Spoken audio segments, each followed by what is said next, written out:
My name is Jim Pickett, and this is Beyond Latex, an introduction to biomedical HIV prevention. And despite what you see on your screen, I'm talking to you on March 3rd, not March 1st. My background, I most previously was at the AIDS Foundation of Chicago for 17 years. Prior to that, I worked with our Chicago Department of Public Health for 6-7 years. And most of my focus has been on HIV prevention research and implementation advocacy. So advocacy that supports the HIV research pipeline, modalities that are being tested in trial to give people more choices, and then working to support implementation of these modalities when they're shown to be safe and effective and are approved by things like the FDA. So that's a little bit about my background. I'm also myself a person living with HIV since 1995. And I'll note that next week we will have a call that looks at the pipeline, at the research pipeline. Today is going to be focusing on, for the most part, what's here right now. So why don't we go ahead and get started? This is an outline for the talk today. I'm going to do a little bit of framing. I'm going to speak to HIV epidemiology in the United States, just to make sure we're all on the same page in terms of what the epidemic looks like currently. We're going to speak about condoms. And then a fair amount of our time is going to be spent on the utilization of antiretrovirals in the service of biomedical HIV prevention. So using drugs that were originally created to help people living with HIV live longer and be healthier. Now these drugs are also being used for prevention. And then under that topic, there's a number of things we'll talk about. The role of treatment and prevention, which we're going to talk about as undetectable equals untransmittable, pre-exposure prophylaxis, and post-exposure prophylaxis, so PrEP and PEP. And these biomedical HIV prevention modalities are really key components of the United States ending the HIV epidemic plan.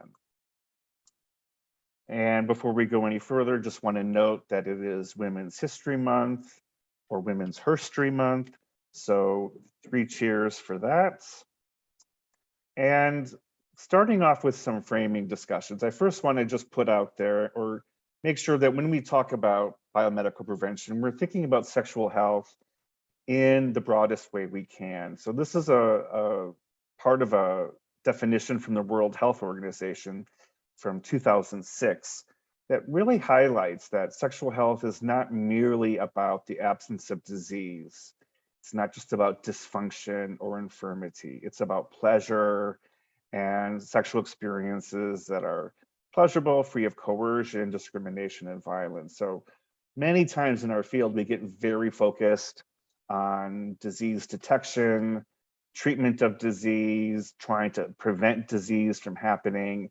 And we end up having a very much a disease focus, a risk focus, and it misses a huge part of what sexual health is. Sexual health is simply not just those things. Those are important components, but I think it's to our disservice when we don't think about sexual health and pleasure as well. And there's a number of great articles. I have a little reading list here for you on pleasure. A couple of years ago in the American Journal of Public Health, they put out a couple of articles that I'm noting there on the left. On the right, most recently, some things that just came out in February and January of this year. All of these things should be available, open. You should be able to open and see these. If not, feel free to reach out to me and I can get you the article. And then this great article from Sexual Health in September of 2021, which I'm gonna give you a little flavor of at the very end of the presentation. But all of these really talk about the role of pleasure and the role of sexual satisfaction in the kind of work we do, and really how we can make that more integral as opposed to something that a lot of us don't even talk about when we talk about HIV work. Another key thing I wanted to make sure we were framing our thoughts around today is the notion of health equity and health justice. So if you look at the graph here, obviously, we're not fans of inequality, and that's pretty clear. Equality sounds great on paper, right? But equality is that second box, and that's what equality looks like. Each person has the same ladder and the same bag to collect those apples, but the tree, the way the tree is bending, it's not servicing the person on the right at all. Only the person on the left is able to get those apples. So that's equality. Normally we hear equality, we think equality is great. It's not so great. We still have work to do. Equity is taking us there. So equity means both people with this bent tree get the appropriate ladder to pick those apples. So everyone has access to the apples. The one on the right has a higher ladder to help them because they have farther to go. But in the end of the day, if we really want to do right by our communities, we need to be striving for health justice, which is changing the structures, changing the systems that make the tree bend one direction or the other. So in our context, it's changing systems and structures that really, for the whole span of our history in this country, prioritize and serve first and foremost white people, and drilling down into that, white cisgender male people, and serve everyone else less well, if at all. And we have hundreds of years to undo to fix these racist, white supremacist structures. We really need, if we really want our communities to thrive and go beyond surviving and thrive and be happy and healthy and have what they need, fixing different size ladders for people is a great start, but we really need to change the underpinning structures. So let's quickly talk about some HIV epidemiology in the United States. So these are data from the CDC 2019. You can see here in 2019, there were 36,740 new diagnoses reported. So there were diagnoses reported. They weren't necessarily diagnoses or infections that happened that year, but these are what was reported in 2019. And this has been pretty stable for a long time. We've seen some decreases over the last several years, I think thanks to some of the things we're going to be talking about. But for the longest time, we've been hovering around 40,000 infections a year. We need to be doing a lot better. Here is a look at how many people are living with HIV who have been diagnosed. So this doesn't include people who we estimate have not been diagnosed. So a little over 1 million people. And you can see by the chart where those people are. The darker states have higher prevalence of people living with HIV. And if you go back to the rates of HIV infection or diagnoses of HIV infection, you can see there's some difference, but the South really is taking on the burden of new HIV infections. The epidemic is really the most acute in the South. Overall, the epidemic as it's unfolding, you can see in this chart, it's much more dispersed around the country. Some predominance in the South, but also states all over the country having darker colors based on the history of the epidemic that's been going on for 40 years. We definitely have disparities in this epidemic. In terms of gender, the vast majority of the epidemic in the United States is impacting cisgender men as compared to cisgender women. I should note we don't have transgender data here for transgender men or women, and that is a problem. They are, while they're a small part of our population, they're an important part of our population, and they have high rates of HIV, but they're not showing up on the CDC graph here. You can see in terms of race and ethnicity, Black people and Hispanic Latino people really bear the brunt of the pandemic. You'll note that the data for American Indians shows it's very low. I think it's also just lack of data collection, poor data collection. And it's my understanding that the tribal epidemiology centers are working to improve local HIV data for American Indians. Can't do a whole lot without accurate data. This is a slide I picked up from a conference last week from Dr. Sevick from the University of St. Andrews in the UK, and she was talking about COVID, but this also really applies to any pandemic and applies to HIV as well. And it's a reminder that people are not the drivers of transmission, rather it is their unmet needs. So you can see some of the unmet needs that she's focusing on here, things like housing, social support, employment, income, access to health services. We often in this country really like to focus on the individual. Up by your bootstraps, the individual has ultimate sort of control and say in what they do and what they get, and that's just not true. Systems and structures that exist support some people, don't support other people. And so when we're thinking about HIV, we really need to be thinking about people's unmet needs. And another way to look at that are things we've talked about a lot. I'm sure everyone has heard a lot about social determinants of health. So this is a really nice graph. I'm not going to go into detail here, but just to say all of these different buckets and all these different aspects around food and economic stability and your physical environment and the healthcare system, all of these things really matter to people, really matter whether they're going to thrive or not. For instance, we see high rates of HIV among Black gay men. So you might think, oh, Black gay men have higher rates of unprotected sex, they use prevention options less, they engage in more substance use. And in fact, all of that is not true. If you compare them to white gay men, they have higher protective behaviors and lower substance using behaviors, for instance, but then they have higher rates of HIV. So the higher rates of HIV are not about them themselves. It's about the structures and the systems that are not serving them. It's again about racist and white supremacist infrastructure that's baked into everything we have in the United States.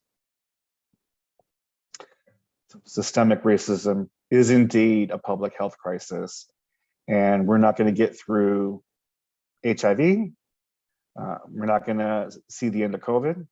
We're not going to get through the next public health crisis without seriously addressing systemic racism and doing everything we can to dismantle it and undermine it in every possible way, from small to medium to large. And we all have roles to play here.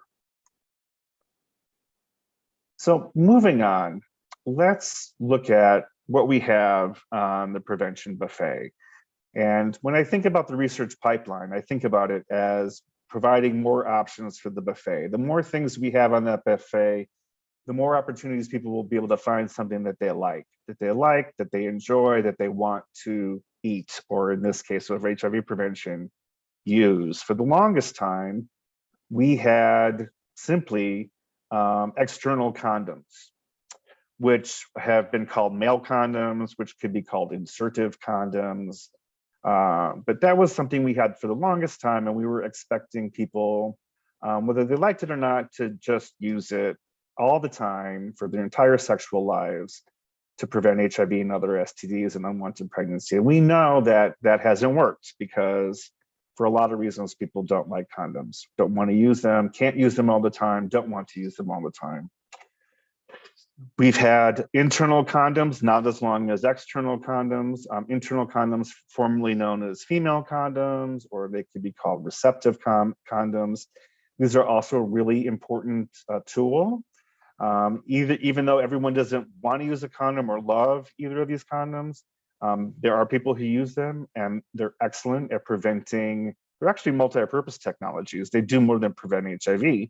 They do very good at preventing most STDs, and they can prevent unwanted pregnancy as well.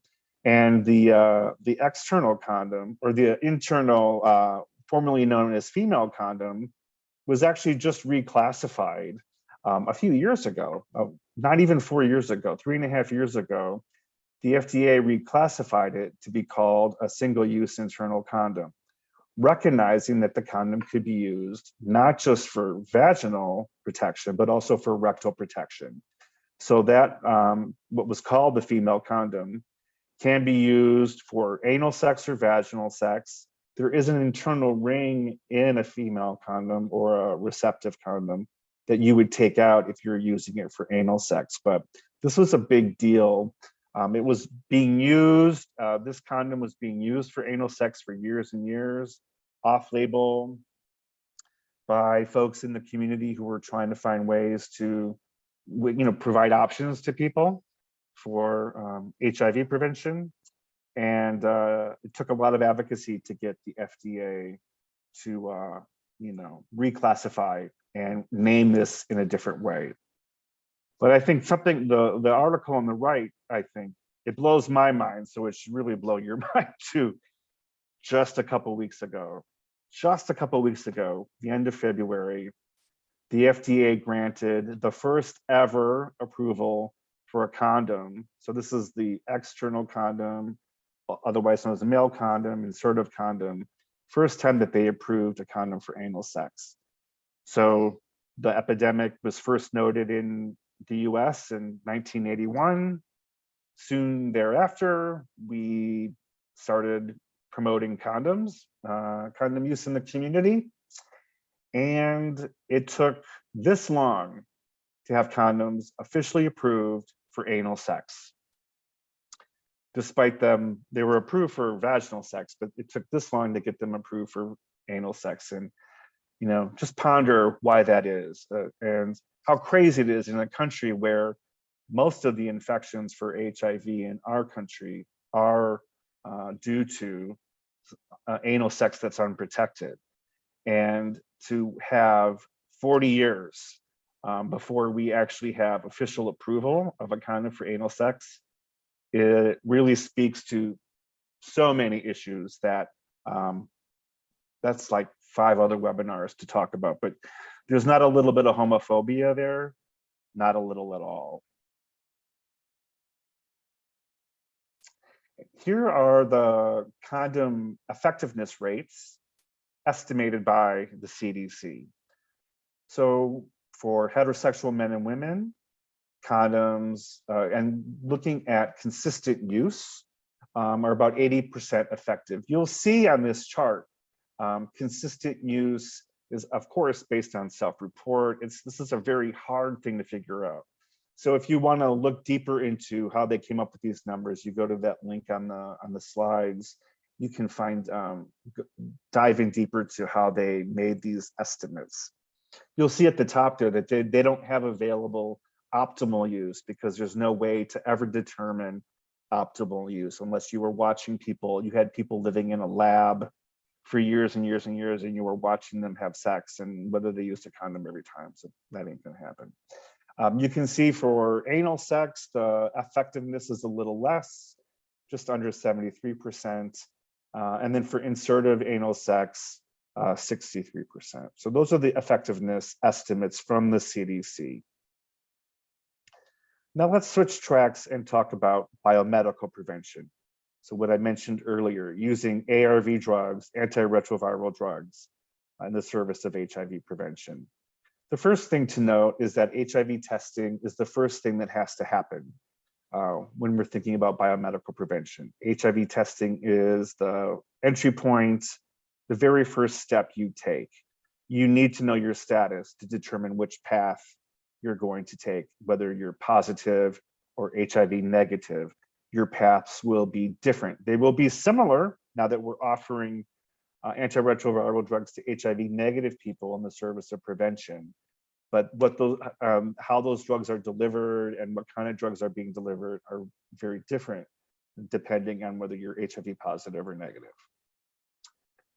So starting off with this notion of U equals U, undetectable equals untransmittable.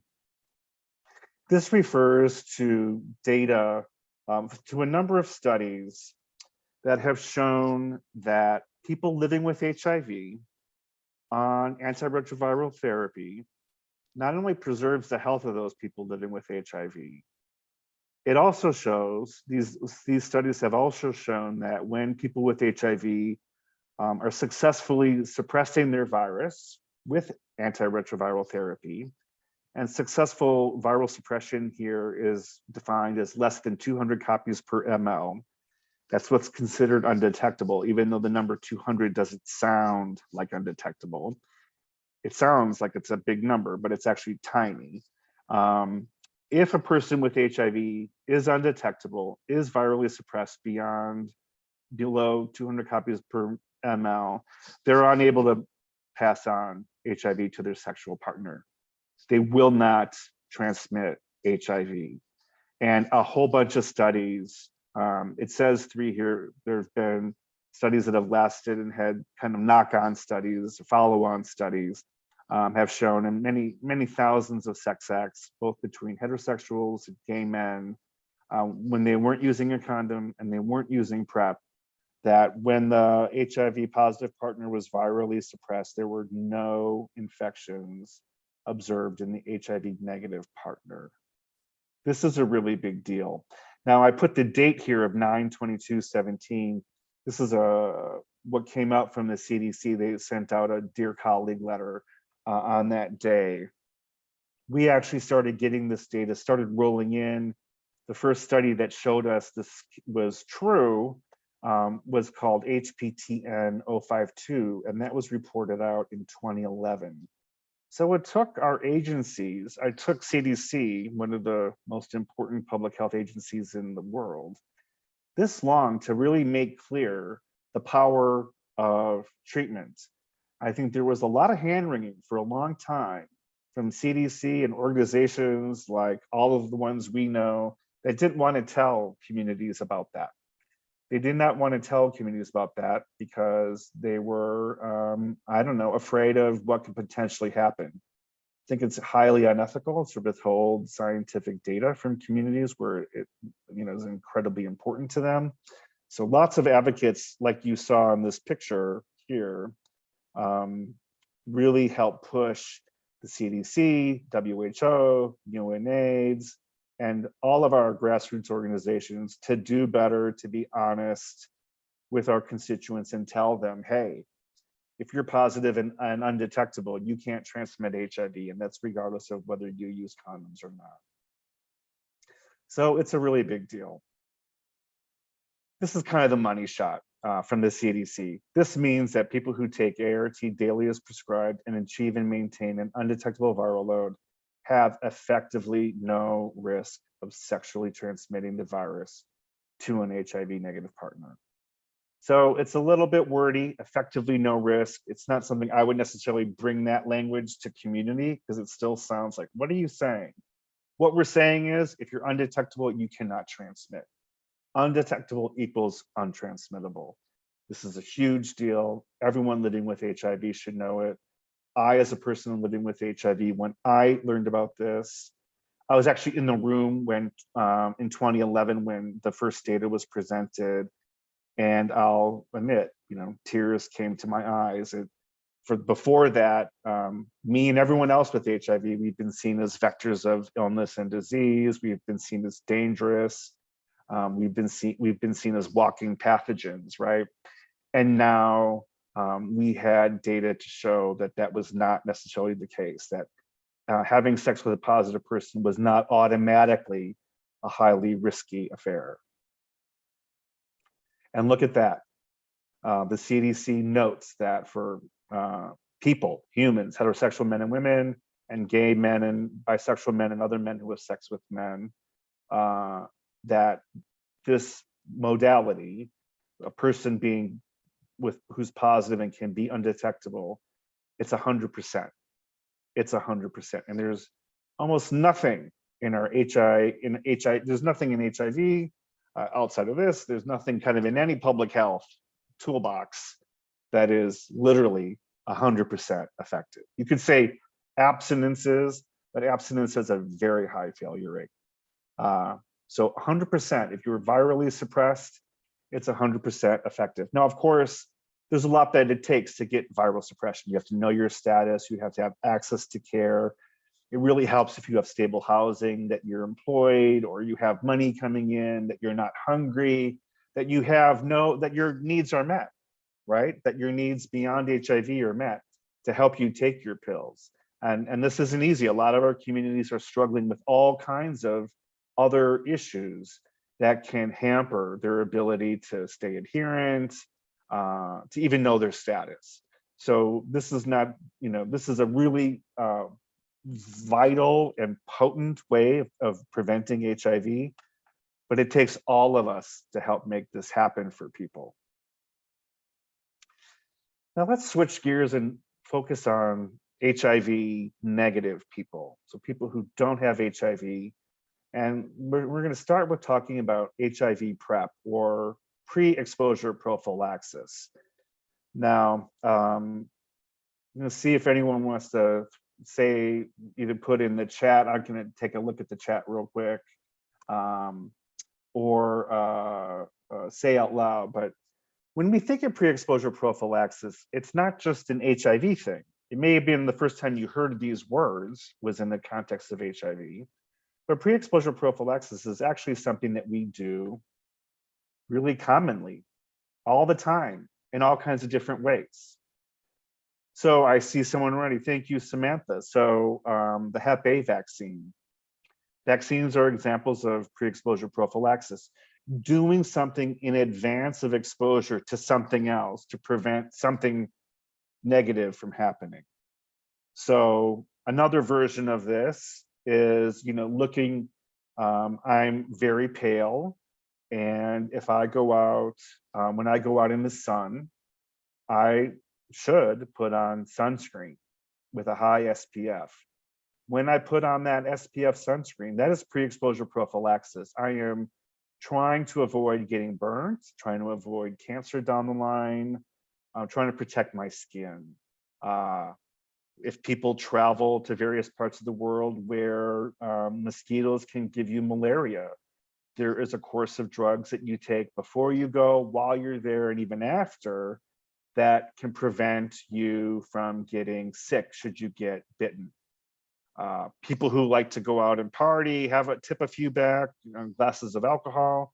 You may drink a glass of water or two before you go out. That's pre-exposure prophylaxis. Taking some aspirin before you go out on that bender is pre-exposure prophylaxis. Another example I'll give, and then I'll move on. I have allergies in Chicago. In Chicago in the springtime, a lot of, allergens are everywhere.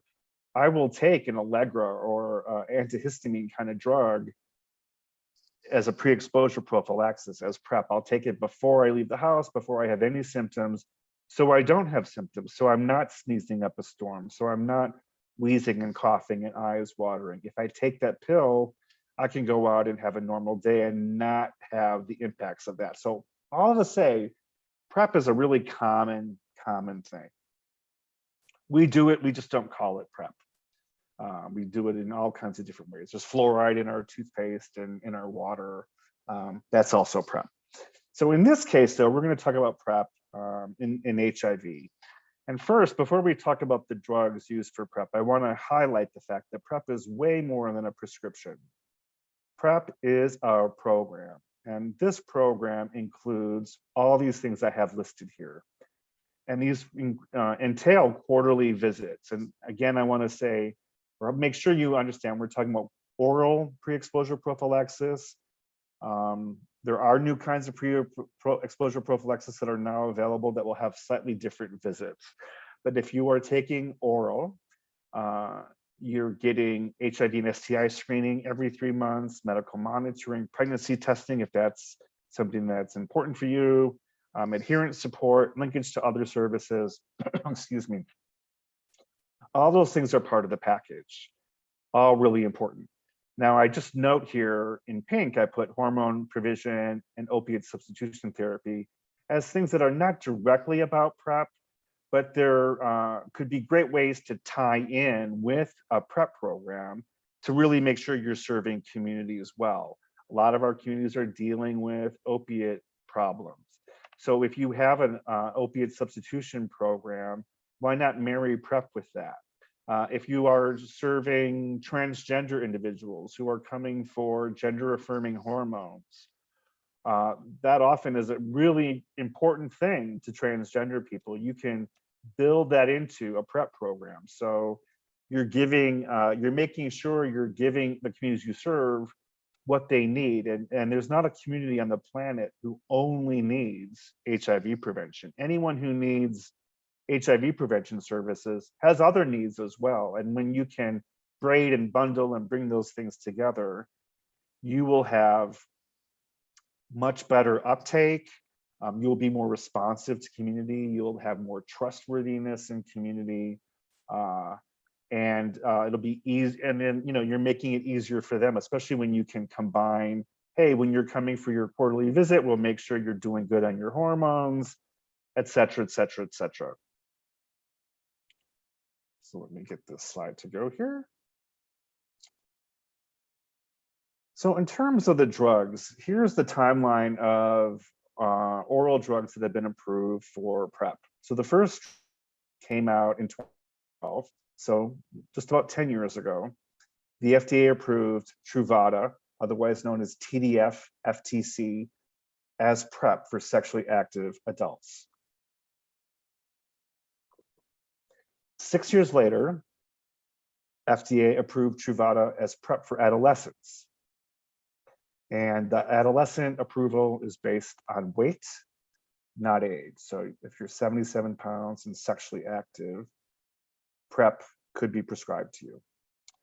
Then a year later, the FDA approved a second drug for pre-exposure prophylaxis called TAF-FTC.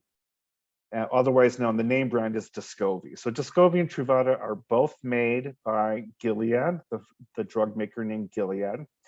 And Descovy was approved for adults in 2019, for adults and adolescents having anal sex. It has a limited indication because they did not test it among cisgender women. So there's no data on whether or not this drug works for vaginal sex. We don't know, so it's not indicated that way.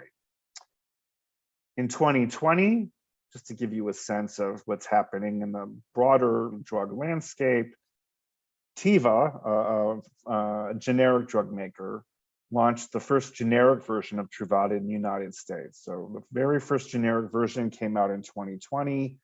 They had exclusivity of the market for 6 months.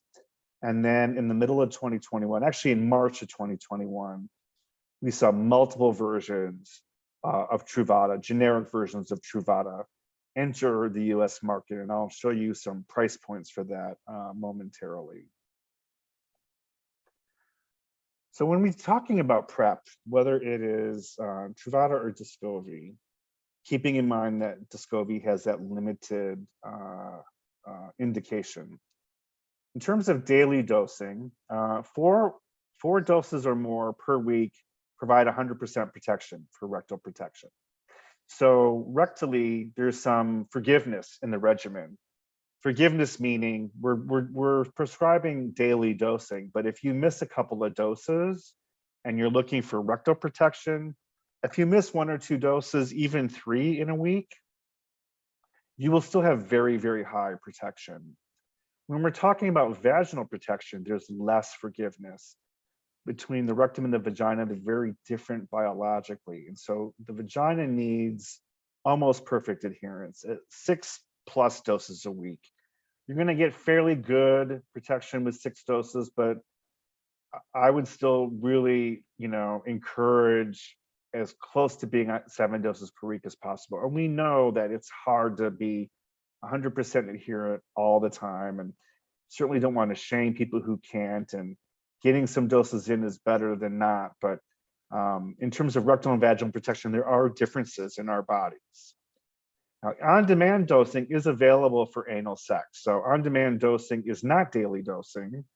This is using dosing a method called 2-1-1 that is just around the time of sex. So you would take 2 pills before sex, one pill a day after and one pill a day after that for one act of sex. So you could think, if you're having sex a couple times a month, let's say you're having sex twice a month, your pill burden, the amount of pills you're taking for protection, would equal 4 if you're doing on-demand dosing. If you were doing daily dosing, you'd be taking 30 pills a month. So if you're more active, daily dosing makes a lot of sense. Or if you have a hard time planning when you're going to have sex, daily dosing makes a lot of sense. And again, this is in the context of anal sex. If you are less frequent, if you're having sex less frequently, and you pretty much know when date night is and when you're going to have sex, on-demand dosing is something that's a really great option for you. For either drug, the side effects are quite minimal. In terms of, about 10% of people will have what we call a startup syndrome, which can include headaches and GI problems, nausea, diarrhea. These things tend to resolve very quickly within a day or a week. And really, most people do not have these side effects. It's both drugs are quite tolerable. In terms of access, insurance, Medicaid, and Medicare cover PrEP, but the devil's in the details on your plan. So I should know, let me take a drink of water here. I should note that thanks to the United States Preventative Services Task Force, providing oral PrEP, what we call a grade A, this means that all insurance plans that are under the umbrella of the ACA, which is most insurance plans, whether you get them on the marketplace or not, they're guided by legislation that's in the ACA. ACA legislation calls for anything with a grade A from the Preventative Services Task Force to be covered with no cost sharing. So that's no cost sharing for the drug, no cost sharing for any of the program elements, no cost sharing for the labs, for the testing, for the visits. And so this was something that is more recent in vintage. There are insurance plans that are still not fully following this, but we need to be monitoring that and following up with insurance companies who try to put copays on people who are getting PrEP. They should not be getting that. Now, again, there are some insurance plans that don't fall under this jurisdiction. Not all Medicaid plans do, and Medicare is not part of it in this respect. For people who are insured or underinsured, Gilead has an advanced access program that can provide support. So if you're uninsured, they can provide you the drug. If you're underinsured, they can help with copays. And if you go to their website, you can see what the access looks like. There's a federal program called Ready, Set, PrEP, which provides both Descovy and Truvada to people. Both these access programs do not provide support for the programmatic services, for the essential services that I've been talking about. So that can be a real problem. You can get the drug, but then how do you pay for the testing and the visits? And then finally, I just wanted to give you this link. It's the National PrEP Services Locator. So you can put in your location and find where PrEP services are near you. And it's quite extensive at this point, so it's something to check out. I also want to draw your attention to new clinical guidance for PrEP that came out from the CDC in 2021, the end of 2021. There's a clinical guidelines, a clinical provider supplement. These two tools really give you a whole bunch of information about PrEP, how to prescribe it, and things that are really useful for providers, kind of how to fit it into your clinic, questionnaires and sheets and charts for patients and for doctors, what algorithms to follow for testing. They're basically like cookbooks and how-tos and implementation guides for providing PrEP, and they kind of can answer lots and lots of questions. If you go to this website where I have a link, they have a very nice sort of condensed version on the site, and then you can access either of these documents, both of which are fairly hefty, but it's super useful, and I highly recommend checking them out. One of the key things that they did in this new guideline, so the guidelines have come out several times in the last several years, and they get updated every few years. This last update, the CDC moved away from offering PrEP to people who indicate risk or who kind of have a certain risk score, and moved toward a practice of, asking clinicians to say, hey, if you have a sexually active adult or adolescent sitting in front of you, tell them about PrEP, regardless of whether you have determined that they are vulnerable or risky or not. Tell them about PrEP. They may not be vulnerable or risky today, but they may change that tomorrow. They may be virgins today, and tomorrow they're going to college and they're going to be signing up for a bunch of hookup sites online. And so their sexual behaviors will be starting. So if someone's interested in PrEP, they should be provided it. And we should not be making determinations whether or not we tell people about PrEP. We should tell everyone about PrEP. This is a great way to normalize it. It's a great way to reach people who may not feel comfortable telling someone they don't really know lots of details about their behaviors. Wanted to show you this chart quickly to compare Truvada and Descovy. Again, they're made by the same drug maker. I would say, and I'm backed up by a lot of authorities here. I'll show you some evidence of that in a second. But Truvada, for the most part, is indicated for most people who need PrEP. Descovy has a much more narrow indication. Again, there's the anal sex kind of very narrow, just for people who have anal sex. And it's also, comparing Truvada to Descovy, it's a little easier on your kidneys. So if you have renal disease or risk for renal disease, Descovy could be for you. But for the vast majority of people, Truvada can do the job safely and effectively. Gilead would tell you differently. Gilead's marketing would encourage you to think that Descovy is newer and better, but it's not the case. Both have side effects. Both have, any drug has a side effect, but they're both incredibly safe and effective. And now one is available generically and the other is still name brand. So Truvada available generically is as low as $30 a month. I'll show you a chart in a second. Descovy is $1,800 to $2,000 a month. So you can see why Gilead is interested in having people move their PrEP prescriptions to Descovy, whether or not they clinically need it. And here is that chart I've been hinting about. You can see here on the right, I've boxed out a number of generic versions of Truvada that are available. And you can see there's one that's $40 a month, one that's $30 a month. And then we can look at name brand Truvada below the box, and they're $1,800 plus. And this is a little outdated, so there's more generics on the market now. And Truvada, I think, more expensive now than $1,800 a month. Lots of researchers and leaders have come out indicating that Truvada is the go-to, and leave Descovy for people who are clinically indicated for it. You might recognize this person's name here, Dimitri Daskalakis. He's the current head of HIV work at CDC.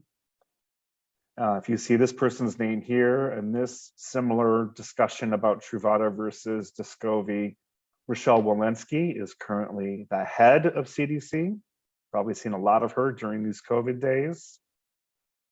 And two more incredible researchers, also all saying in these articles in the Annals of Internal Medicine from a couple of years ago that we should not be blinded by the shiny new thing that is Descovy. Truvada is safe and effective, and for the most part works for most people. And if we care about public health and want to reduce burdens on all of individuals we're serving, we'll be moving towards using generic. Really important. Also really important, essential, I would say, when we talk about PrEP programming, is that you engage in honest, open discussions about sex and sexual health, that you recognize that PrEP is seasonal. It is not forever. Your sexual health needs change over months, over years, between relationships, what have you. So you can stop and start and stop PrEP again. It can absolutely be intermittent. You don't lose effectiveness, but you need to talk to your doctor when you want to start, discontinue, and restart. PrEP is not DIY. And one of the reasons why it's so important that we have HIV testing every 3 months is in the event you're taking PrEP and you should test positive while you're taking PrEP. Maybe you're not taking PrEP consistently all the time. You've forgotten to take it. You've missed a bunch of doses and you were exposed to HIV and became infected. At that moment, you don't want to stay on Truvada. Truvada is 2 drugs, which is quite effective for prevention. But in terms of treatment, in most cases, we need 3 drugs. We need a 3-drug regimen to attack HIV or push back on HIV at different places in its life cycle, right? So getting tested for HIV is critical to make sure you're staying negative. And if you should test positive while you're on PrEP, you can easily then move towards a full treatment regimen and get the kind of medical care you need to address HIV appropriately. And here are the effectiveness rates for PrEP based on the CDC. So when used consistently and correctly, 99% for gay and bisexual men and other men who have sex with men, same for heterosexual men and women. People who inject drugs, slightly lower. There's some discussion there about that. You can dive into that more, but it's still quite powerful for people who inject drugs. And certainly if you compare, if you were having anything to 84%, most of us would take 84% over nothing. So 99% is really, in terms of sexual acquisition of HIV, this is what we can expect. And there's been very few breakthrough cases in the world. There's only a small handful of people who have been seemingly otherwise adherent, for whom HIV was still able to break through the protection that Truvada indicated. But we're talking about a handful of people over hundreds of thousands of people, hundreds and hundreds and hundreds of thousands of people worldwide taking PrEP. So the risk here is pretty minuscule if you are taking it correctly. But what does PrEP coverage look like? It's such a great modality. How are we doing? Well, not so great. In 2020, about 25% of the 1.2 million people for whom PrEP is recommended were prescribed it. So it's a jump from 2015, when 3% of people who were recommended or who could really benefit from PrEP, only 3% were getting it in 2015. Now the CDC has a complicated kind of process to figure out exactly how they come up with the 1.2 million. You could dive into that on that link there.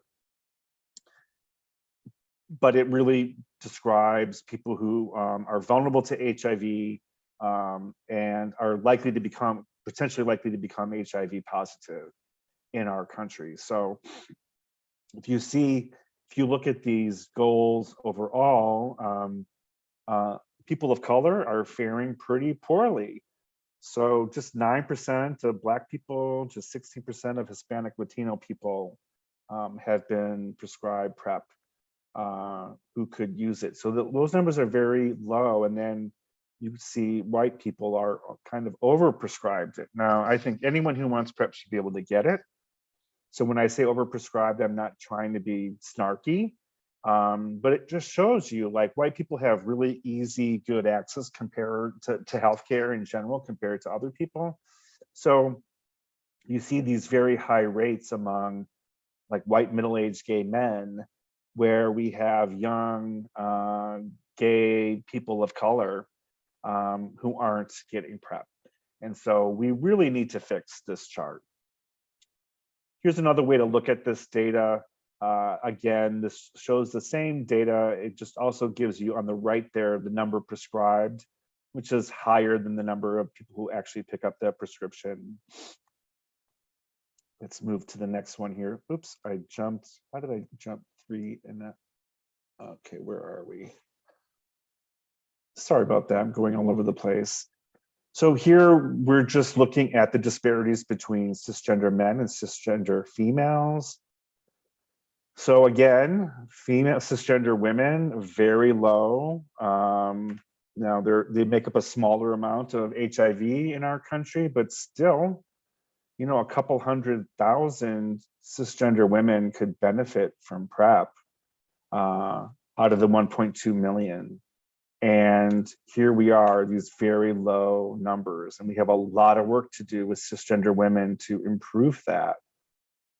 And then here, if we look by this breakdown by age, the one I would want to highlight are the 13 to 24s, which is that orange line at the bottom, who have the lowest uptake, yet there's high rates of HIV there. So the uptake is not matching the rates. And so another place we need to work is with young people. Moving on to post-exposure prophylaxis. So we've been talking about protecting ourselves before we run into HIV. Here's what we might do if we think we run into HIV and we want to do something about it. We think we're exposed. What do we do? So there's occupational post-exposure prophylaxis, or PEP, and there's non-occupational. Occupational could be a needle stick in the clinic. Non-occupational is sexual exposure or drug-taking behavior. That could happen in a number of different ways. And the 72 refers to hours. So you have 72 hours between the time you were potentially exposed to start on PEP. And PEP is a 3-drug regimen lasting 28 days. So basically a 3-drug regimen we would give to someone living with HIV for almost a month, basically a month, that starts within 72 hours. And if you do that, you're likely to reduce your risk. It might have about 80% effectiveness. We don't have a better number other than an approximation, because to get a better number, we would have to conduct a trial where we purposely withheld treatment for people who were positive, who are potentially exposed to HIV while giving treatment to others. And that was highly insane and unethical. We can never do that. But it's a powerful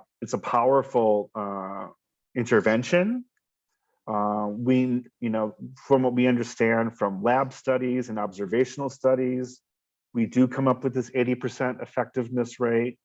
So one of the tricks here is recognizing your risk and going into clinic, into a hospital, seeing your doctor within 72 hours. This can be tricky. That window is a short window and it closes quickly, but it's a powerful opportunity. And it also is a great linkage to PrEP. So someone who presents for PEP, they had a scare and they get PEP. It's kind of like the morning after pill in a way, right? But they get PEP. You might want to encourage them to think about PrEP, to be ready in advance, not have this scare. If you're just taking the pill regularly, you won't have this scare, especially if someone comes, for PEP once, I would definitely mention it, but twice, I would really start to say, hey, this is your second time with PEP. PrEP might give you a lot more peace of mind here. You don't have to have the scary feeling of, oh my God, what did I do on Friday night? And it's now Monday morning and the clock is ticking and I get trying to get in to see somebody. Oh, and I should just note that there's a lot of really great links here to check into with lots of information. There's also a great PEP consultation service for clinicians that's open many hours of the day throughout the week. Finally, as we wind up here, and I'm just checking my time, a minute or so over, sorry, I'm talking a little bit slower today, but we now have a new form of PrEP, and it is an injectable. It's called cabotegravir. Its brand name is Apretude. It was FDA approved in December of 2021. And it has been indicated for the prevention of HIV due to sexual exposure among adults and adolescents. Again, the adolescent indication is based on weight, not age. And this involves 6 injections per year. This is quite exciting. It gives people a new choice on that prevention buffet, and really important for people who really dislike pills. I would say, though, that this is not going to be just an easy thing to roll out. Clinics will have to see people 6 times a year. People will have to go into those clinics 6 times a year. And we know that this can be challenging. So it's a great opportunity, and it's a great challenge. And we'll talk more about this next week in the session I'm doing with you folks. Hey, Jim. In the middle of next week. Yes. Jim, could we pause for a question or comment? Absolutely. Would you mind unmuting yourself if you would like to ask a question or have a comment, Rick? Sure. Hey, Jim, Rick Havercator from Indian Health Service. How are you? I'm good. How are you, Rick? Boy, that was just a fantastic presentation. Thank you. You really came to the point on all these great things, from history to medicine to recent studies. It's just absolutely amazing. I would love to see this done more often. I think you did at such a nice level of understanding, and really steered it towards what we can do to make things better. So I think that's our next step, right? What can we do with IHS and our tribes to make sure people know about this? We've been working hard, of course, at it. Emtricitabine, as Truvada, is on the IHS core formulary, but I don't think enough people know that, including our providers, our public, those who need PrEP, or for whom PrEP should be at least talked about. And most of all, I don't think very many of our tribal leaders who make decisions about how healthcare is provided know about the nearly miraculous benefits of things like PrEP, as well as antiretroviral therapy. So I could use you in a lot of ways to help us spread that message, especially your relationship to the tribal epicenters. One of my big goals for this next couple of years is to see how we can get the tribal epicenters to interact more closely with their constituent tribes. For example, they're in the Great Lakes area, not necessarily to capture data, but to help tribes understand that many times they have their own data for their own purposes. They don't need to share it. They don't need to discuss the way they collect it or analyze it. But I think we could offer them some technical support. And hey, can we help you figure out how you can run your own, what do you call it? Shoot, I forgot the name. Where you just do a random, or look at all, you say if you pulled up all your patient records that showed someone who had an STI in the last year. Right. Hold that and say, you can set up a clinical reminder that says, hey, I noticed you had syphilis or gonorrhea or chlamydia last year. Have you heard of PrEP? Oh, hey, in our discussions, you've mentioned before that you're a young man who has sex with other men and you're not monogamous. Let me tell you about PrEP, and let me give it to you before you leave the clinic today. So I think that's what we could use people like your voice to help us do. Well, I'd be happy to lend my voice. And I think you hit on a couple of really important things. I think there's a strong connection to STIs, right? And oftentimes, like the STI and HIV fields are these weirdly siloed places. Mm-hmm. And there's not always crosstalk, but there should be. And if you're coming forward for STI and STI treatment, it's a natural to let someone know about PrEP. But also, if you're coming forward and you're pregnant, or you're interested in becoming pregnant, should also talk about PrEP. Like, right. That's where we get, the CDC has moved towards anyone who's sexually active. So you take away this idea that it's just certain people who need this, not everyone needs it, just certain people. Certainly we know not everyone's equally vulnerable to HIV, but if we start putting it out there, like, this is a thing for sexual health and wellness, I want to tell you about it. But certainly as a starting point, you do have data and you are engaged, you are providing STI services. You're not sure how you're going to roll out a PrEP program. I know that there's been health departments in Illinois who have taken that exact tack, is start with STI data. and Mhm. follow up with your STI folks and offer PrEP there. And it's a very sort of easy thing. And then you can continue to grow that. But our hope is that, if you're sexually active, regardless of your gender, regardless of your age, regardless of your ethnicity, regardless of your marital status, because you mentioned monogamy, but for a lot of cisgender women in the world who are monogamous, that's their number one risk factor, is the husband, Yeah. right? Because monogamy is like, we all have to be, practicing that together and be really clear and transparent about it. So, but I would be really happy to help in whatever way you guys would think is important. Thank you.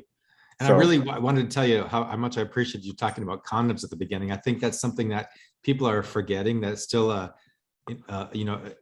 must talk about.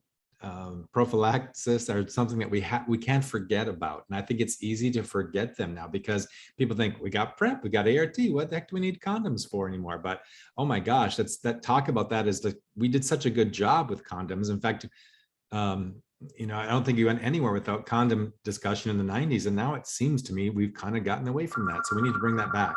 I agree. I think we don't want to leave anything off the buffet, right? Like, condoms work for Mhm. some people.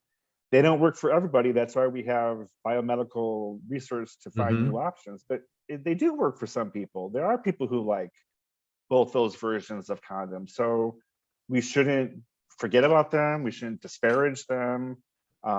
They have benefits. Like I said, they're multi-purpose technologies. Those condoms aren't just about HIV. They're about STIs and unwanted pregnancy too.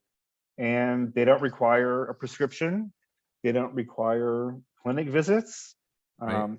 They're pretty easy to get. And so, the goal is keep the buffet growing and don't let anything off the buffet. If someone will like it. Not everyone likes mashed potatoes, but someone will eat those mashed potatoes on the I buffet. love your analogies. It's really good. I'm really happy that IHS is really trying to lead the way in making sure that IHS facilities, tribal urbans, have access to things like PrEP and making sure these agencies know about generic Truvada now. Gosh, it's like $35 a month compared to $1,500 a month. And the Right. great thing, if you're IHS eligible, your labs are taken care of. There's no extra out-of-pocket fee. So they're great. You mentioned the Ready Set PrEP. We tried really hard to promote that around any country. The paperwork is a little difficult, but now that it's on our formulary, we don't have to rely on things like Ready Set PrEP. It's another part of the buffet. But Yeah. anyone who has questions should reach out to me to make sure that their tribal or urban programs know that they can order PrEP through our National Service Supply Center. There should be no reason that anyone who needs PrEP walks away without a PrEP prescription. And I'm so happy to see the injectable PrEP coming on the market. We're not stocking that yet, but with information like you provide, that gives our people who sit on our core formulary board more information, more sort of ammunition to then get that on our formulary. So it didn't take me very long to get PrEP on the core formulary. It was just a little bit of convincing. And so we got a lot of proactive folks, and I'm anxious to see how that gets going. But I really like the idea that you're talking holistically and the approach to PrEP, that it's not just an easy thing. Here's your script for PrEP. See you later in 3 months. There's so much more, as you know, that goes in, that we're really trying to build up our PrEP Navigator program. Yeah. So they get referrals and follow up. And are you having any symptoms? Do you need a ride back to the clinic? Hey, by the way, is your housing stable? Do you need reference to employment? Do you need other substance use disorder kind of help? So I'm glad you touched on all of that. Thank you. Yeah, and that's such an important point. You're having people for the PrEP program. You're seeing people multiple times a year, and you can really help them address lots of different things beyond their HIV prevention needs. And especially I imagine this is true in tribal communities, but kind of men in general, we tend to stay away from healthcare from Mhm. the time, like once we get out of school, we don't show back up in healthcare until our 40s when stuff starts to go a little south. Right? And and most of us aren't really there. We're cis women tend to be more, I mean, I'm being very broad here, but tend to show up for OBGYN appointments more often. Trans people are interested in getting gender affirming care, and they may be more invested in showing up at healthcare. But this is just a great way to connect people. And when they're there, hey, have you gotten your flu vaccine? Have you gotten your COVID booster? What else do you need? And like you said, it's not even about health. It can be, or health directly. It can be about, do you need help finding a job? How is your housing stable? How's your food situation? All these things that people need to have met for them to be healthy. And if they have those needs met, they're much more likely to be able to take on something like HIV prevention. So I'm glad you brought up those sort of knock-on effects as well. And I'm going to end with this point. I didn't talk about this. I wanted to leave on another high note. I talked about some of the startup side effects of PrEP, but a side effect that I want everyone to know about with PrEP is peace of mind. And so many people who are vulnerable to HIV speak about this, that starting on PrEP, they can now kind of put HIV to the side, and HIV is not front and center every time they're getting busy or intimate with the love of their life or their love for the moment, right? And it's a huge, huge, huge thing. It's such a weight off of people's shoulders. And this is about sexual health, is having pleasure and being able to enjoy yourself. And here's some data. I should have some data. Here we go. For some reason, my slide is stuck. Yes. This is from a study that was actually reported on in this article I showed you earlier in Sexual Health. But look at this quote. Our findings were conclusive. Queer men, and this was a study with queer men, are more satisfied with their sex lives after starting PrEP. 75% of men surveyed reported an increase in sexual satisfaction. The item where men reported the biggest increase in satisfaction was my letting go and surrender. And 73% of the men surveyed said that PrEP increased their quality of life. How amazing is that? And what a way to build trust with community, build trust with individuals. If you help them feel like this important part of their life is improved, they're able to not worry so much about the big bad boogeyman that is HIV.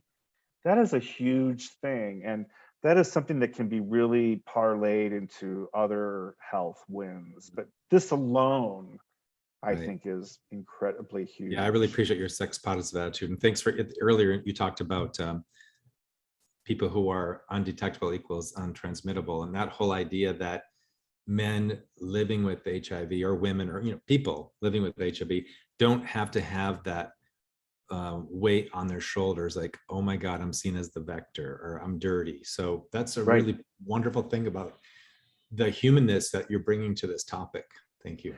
Thank you. And I think that's, there's a lot of U equals U advocates around the world. I mean, literally, U equals U has been translated into like dozens of languages. There's campaigns in every corner of the planet.